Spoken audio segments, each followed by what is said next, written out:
Thank you all for coming today. In agreement with TJ, thank you to the library for years of work. This month is actually exactly 10 years since our first exhibition program in the Sunnylands series, and last month was the 10-year anniversary of the very first. This is our longest running program at Sunnylands. We started this before we even opened the doors to introduce Sunnylands to the community. So it's very exciting after a 2-year of nothing to be able to be back here. And we were joking earlier that it's hard to recognize people anymore without their masks. We've gotten so used to recognizing them with. So seeing faces is lovely. Thank you for coming. We are super excited. I'm not going to waste a lot of time. We're going to get right to the program. So my job is actually to introduce our Director of Education. No, that's me.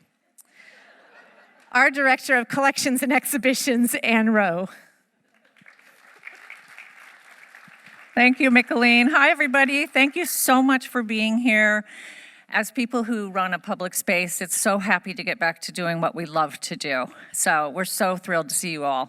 As Micheline said, I'm the Director of Collections and Exhibitions at Sunnylands, which means I get to kind of control traffic a little bit and pitch exhibition ideas and keep sort of a flow of exhibitions going through the gallery. And so you're in for a real treat today.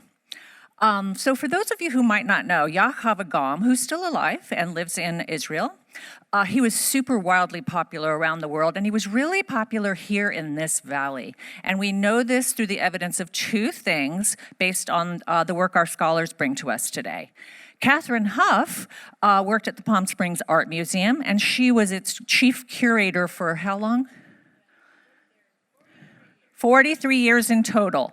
So she was really there as the collecting started. So she witnessed firsthand that the Palm Springs Art Museum was hot after Yaacov Agam artworks. So she knew there was a trove there.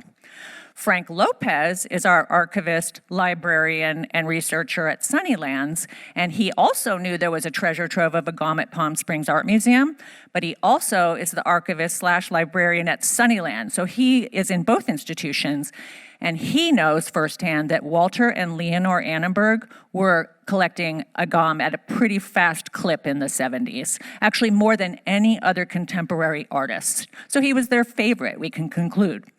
So it made sense for the two of these scholars who were intimate with these collections to bring these collections together and provide for you an exhibition of the work. So without further ado, you're going to learn all about the exhibition, which is still on view at Sunnylands, and it'll be up until June 5th. So please come see it. And if you didn't already get one, we have books at each entrance for your viewing pleasure, free today from Sunnylands. So without further ado, I'm going to start this off. I think the program's about 45 minutes-ish, with Katherine starting out and then Frank following her. So please welcome to the podium, Katherine Hough. Okay, thank you. So thank you, Anne, and Janice, and Micheline, and all my wonderful friends at Sunnylands.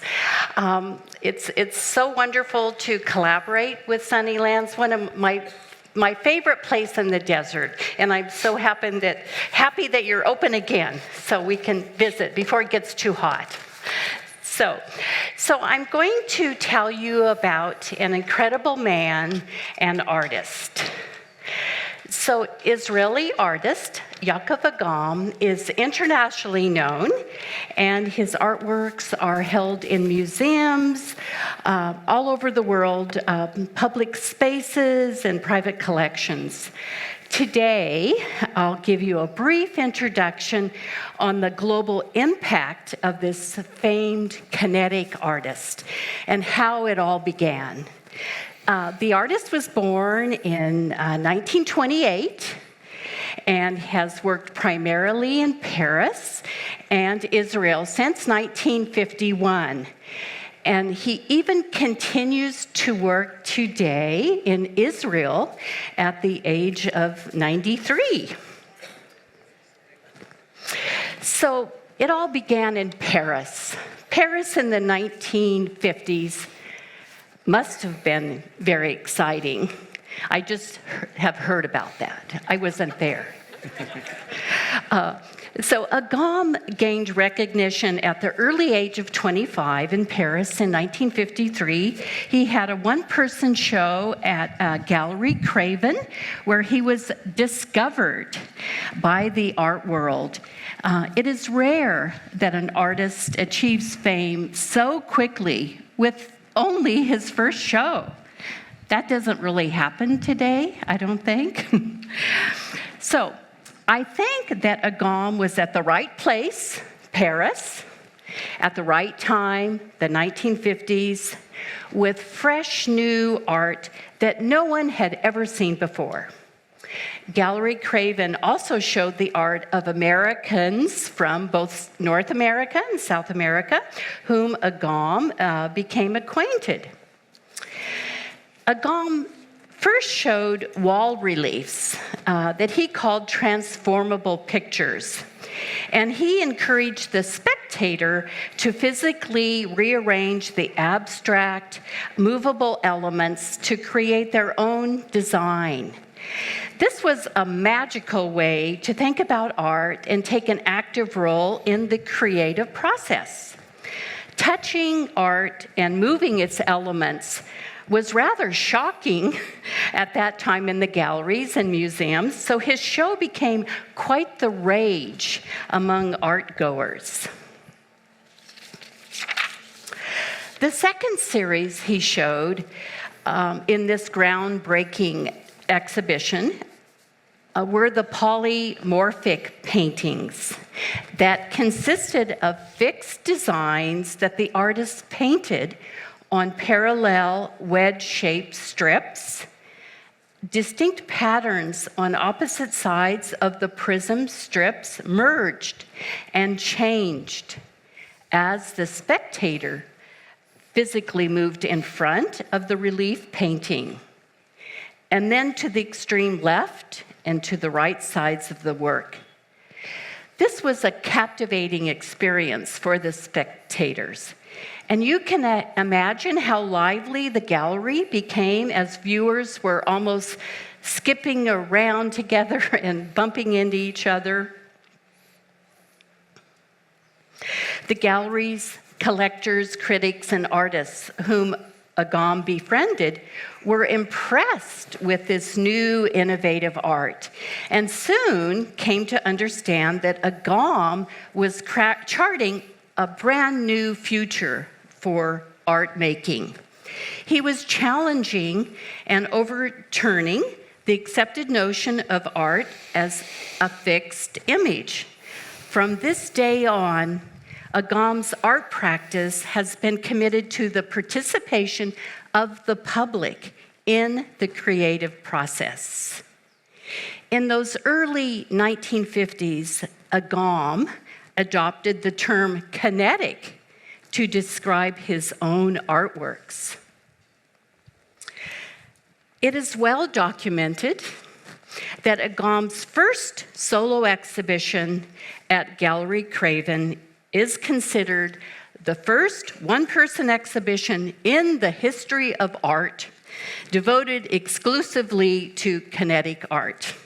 However, it is important to note that there were other artists in Europe, South America, and the United States who are generally regarded as forerunners in kinetic studies, including American artists Joseph Elbers and Alexander Calder. So, what is kinetic art? It is easier to understand by looking at four key ways: stable, passive, active, and interactive. Let's review them briefly. Stable kinetic art doesn't physically move, but it may stimulate psychological reactions in the viewer through virtual movement by the artist's use of color, line, and volume. This is to trick the eye. Good examples are those two optical works by Victor Vasarely, whose work is known as op art. More about op art later. Passive kinetic art challenges the viewer to take physical action. The artwork creates the visual perception of movement, but only as long as the viewer is moving, while appearing to stop if the viewer remains still. Here are 3 views of an Agam polymorphic painting, viewing from the left, front, and right side of the painting.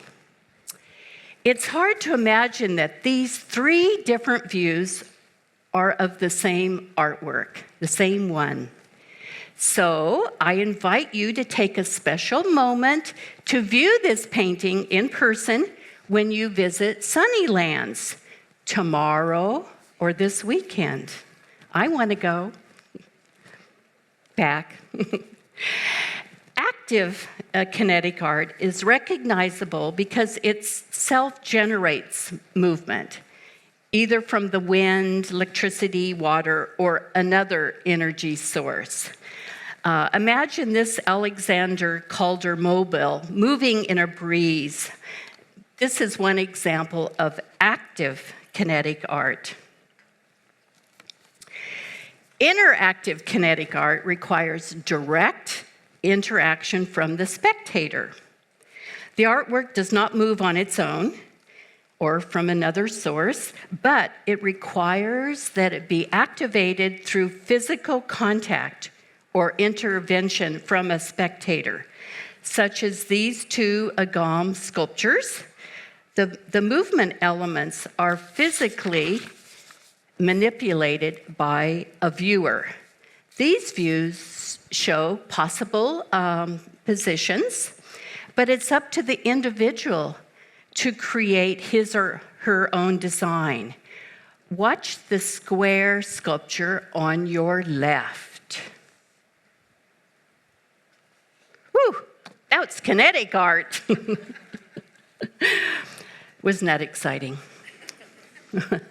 Okay, now that we know what kinetic art is, let's go back to Paris and Agam, who was a sudden sensation with his new kinetic art.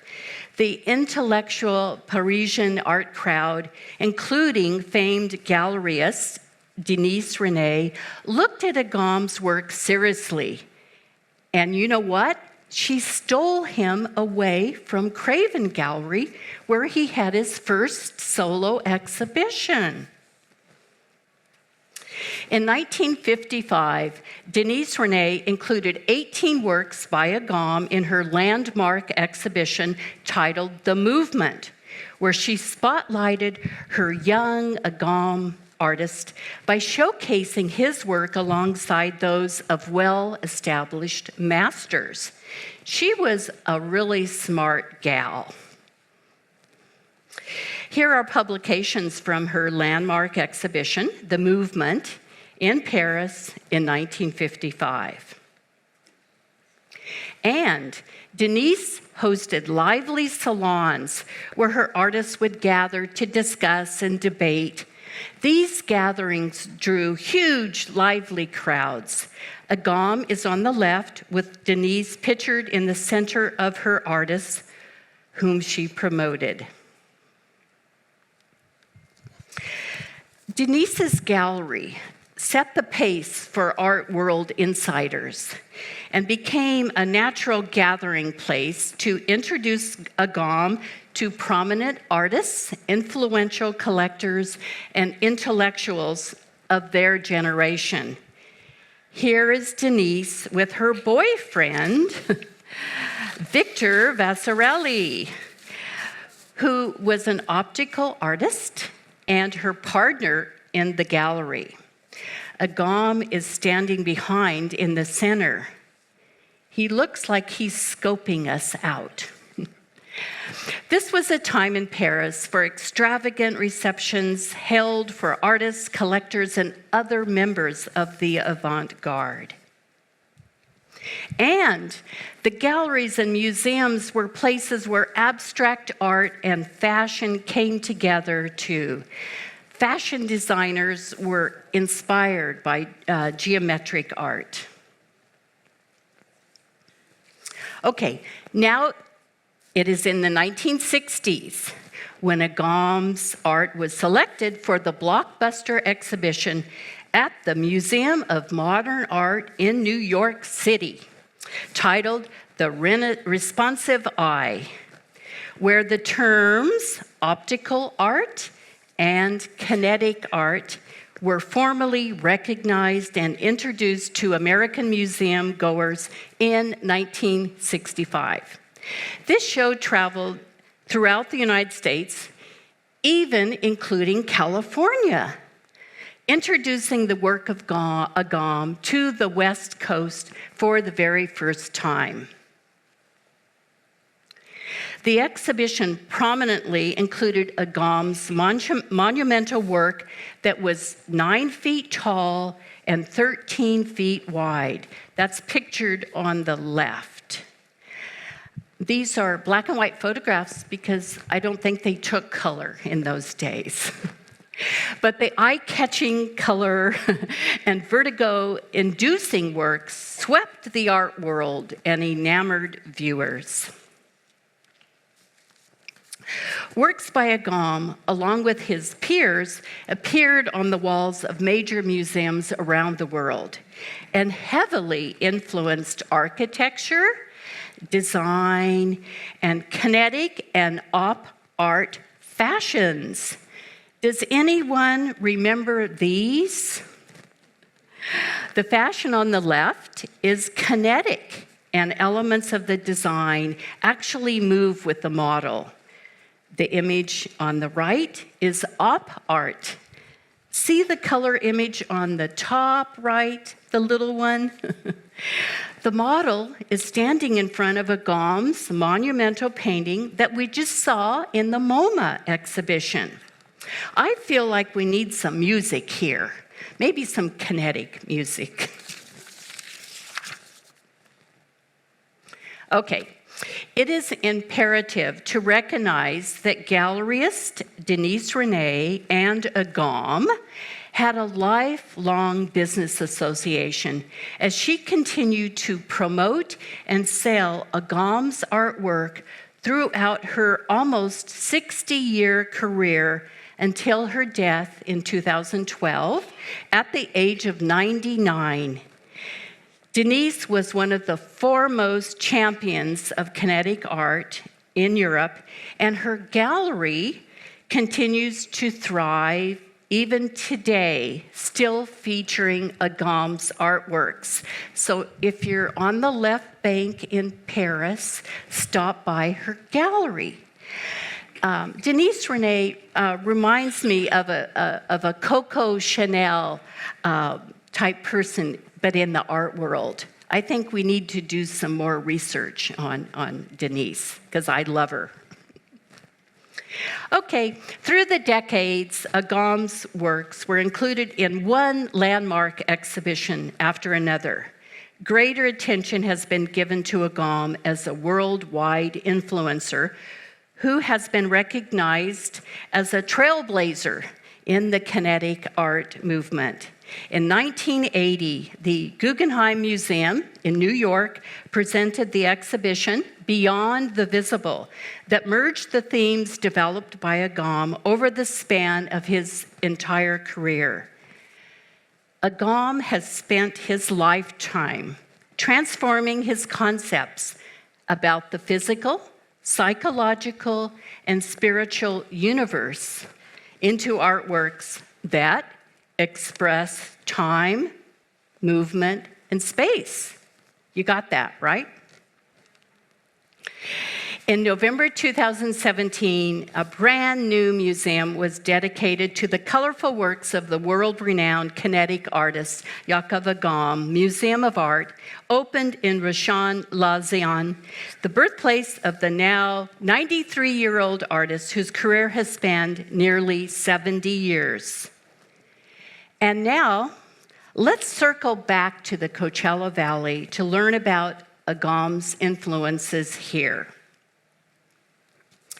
Agam's art has inspired the next generation of creatives, such as Coachella Valley-based artist Philip K. Smith III, who, like Agam, employs innovative resources, technology to explore how the viewer perceives color, light, space, and movement.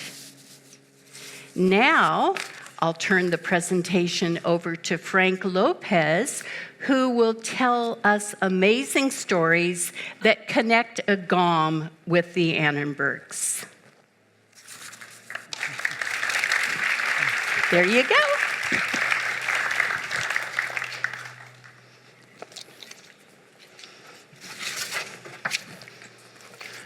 Good afternoon, and thank you for coming out this afternoon. I'm going to start out my discussion of the Agam and Annenberg connection and then share some highlights from our current exhibition at the Sunnylands Center Gardens. This is a cover of our exhibition companion book featuring square waves.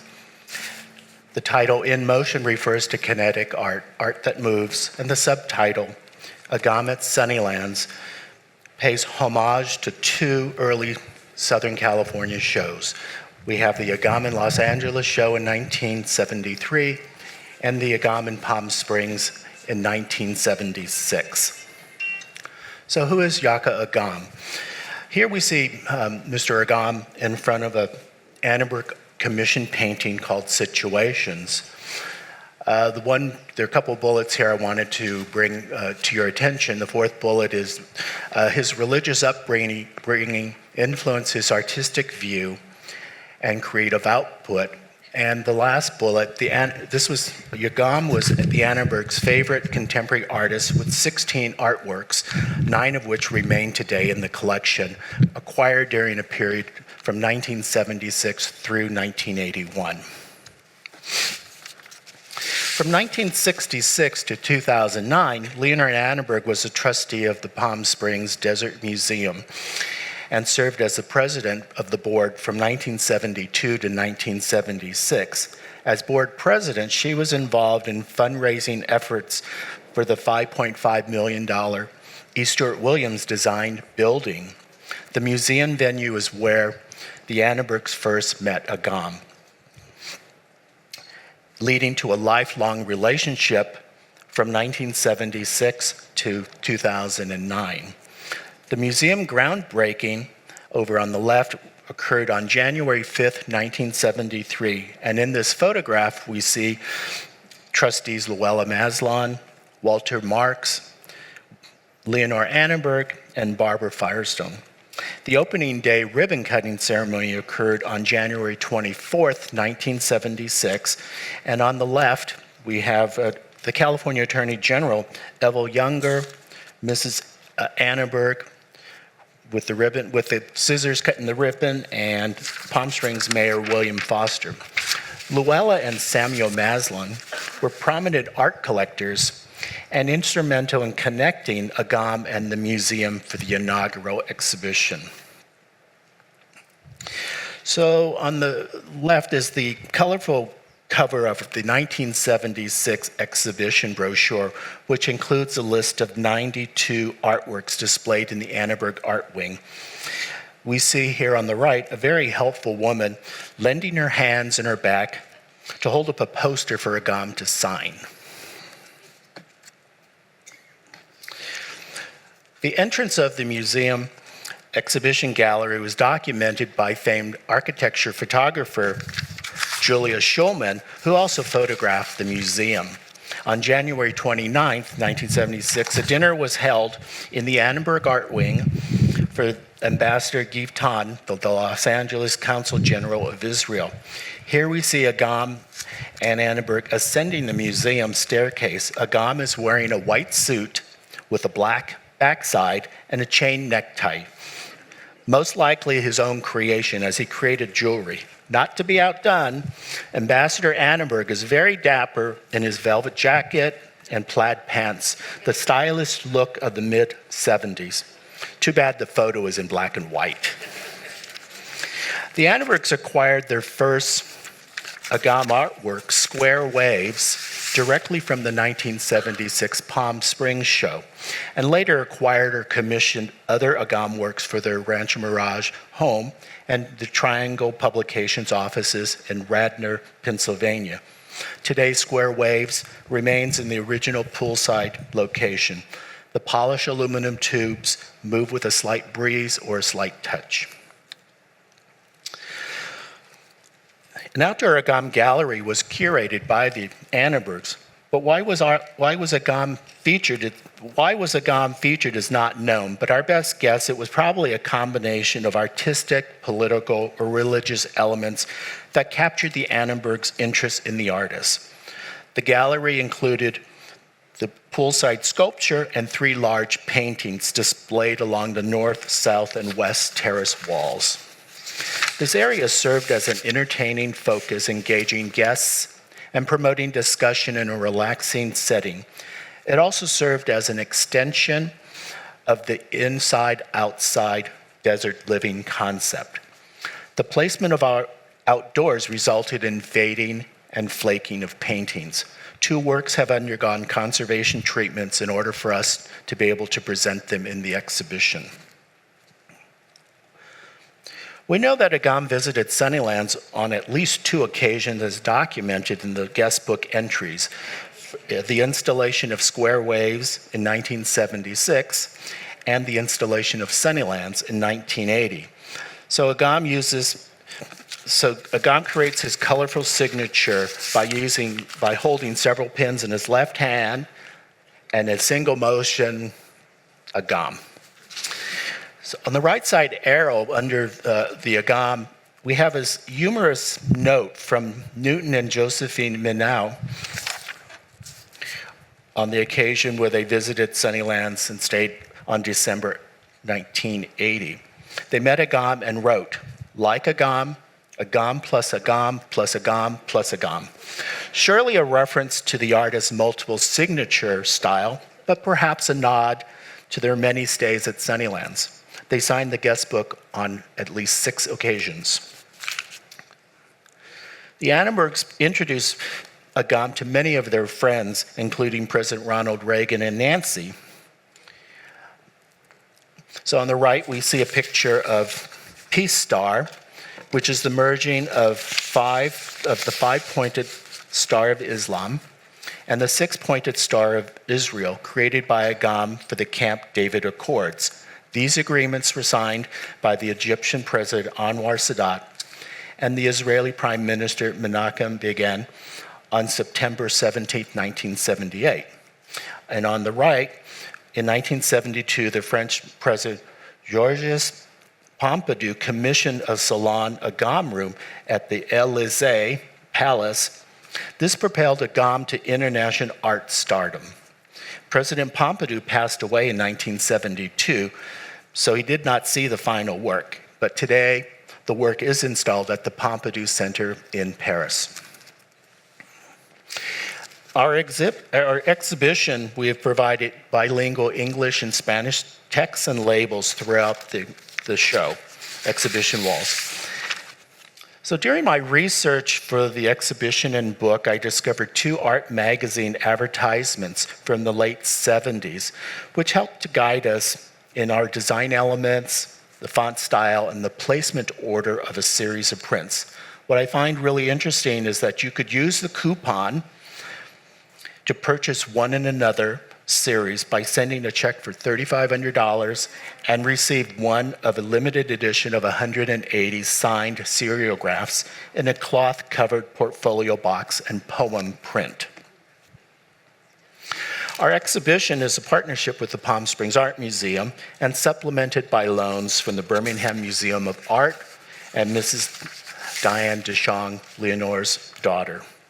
We've assembled a varied collection of 45 Agam artworks to make up the exhibition, many on public view for the first time. The exhibition entrance hallway has this expressive graphic, which is based on a seriograph found in a limited edition book from the Annenberg Library collection. This work is representative of Agam's kinetic composition. The main gallery includes 2 displayed cases for smaller artworks and vibrant colors to complement Agam's artwork. The Annenbergs commissioned the polymorph painting Sunnylands, dated 1977. The polymorph is an Agam term used to describe these triangular pillar paintings. This slide features the same painting in 3 viewpoints. The viewer achieves the full impact of the work at 180 degrees. This is a painting that underwent conservation treatment. Another polymorph commissioned painting is Situations. This is the same work with different presentations. On the right side, center, second line center is the letter A, which I like to believe represents Agam and the Annenbergs, or perhaps the artists and art patrons. This also underwent conservation treatment. Plus, minus, times 9 is a suite of 9 seriograph prints arranged in order of the magazine advertisement. The series illustrates a combination of shapes and lines and colors can evolve and transform through a process of addition, subtraction, and multiplication. The series includes a frontispiece and a color key which helps demonstrate the mapping of colors and shapes. This series, One and Another, the magazine ad was helpful in the placement of the prints and the wording style on the wall title, One and Another. The series lends the viewer slowly and gradually through the images and giving one the pleasure of discovering the composition. This untitled 1981 work of the British and American flag was a gift from the late Anne and Kurt Douglas. This was a favorite of Walter's.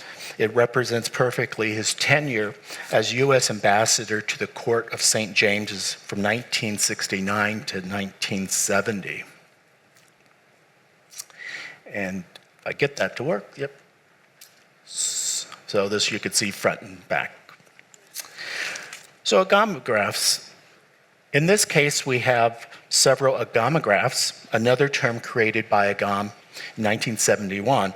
Agam uses what's called the lenticular printing technology and laminated silkscreen to produce multiple images with the illusion of depth and the ability to change or move as the image is viewed from different angles. The agamograph here, viewers cannot see the same image from different positions or angles. Each time a person moves, the artwork is transformed. The Agam inscription on the bottom reads, "To the Palm Springs Desert Museum, 1981." And maybe you'll be able to see that. Agam continues to be collected by many in our area. Besides the Palm Springs Art Museum, you might want to check out the Temple Isaiah, where you'll discover the eternal light and arc and the Agam-inspired colored upholstery pews in the Bachner Sanctuary.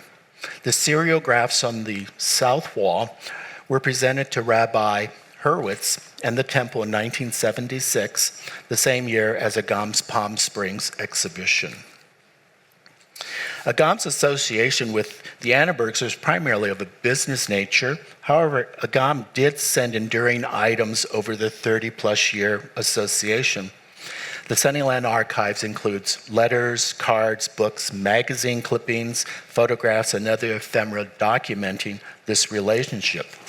Unique and personal artwork appears in many Agam gift books, including this particular portrait of the Annenbergs in 1976. You'll notice a heart is used for the letter A in Agam. Another book gift is this crossword inscription with Agam's multicolored signature. So I want to thank you for your attention and hope you'll be able to come out and view the Agam exhibition, which closes on June 5th. I also want to acknowledge Tim Martin, the former Rancho Mirage gallery owner, who provided the Frank Popper Agam books, which you can pick up when you leave if you've not picked up a copy already. and to the entire Sunnylands team for their support and assistance over this 5-year Agam journey. And a special shout out to Katherine Hough for her professional guidance and for being my Agam co-pilot. Thank you.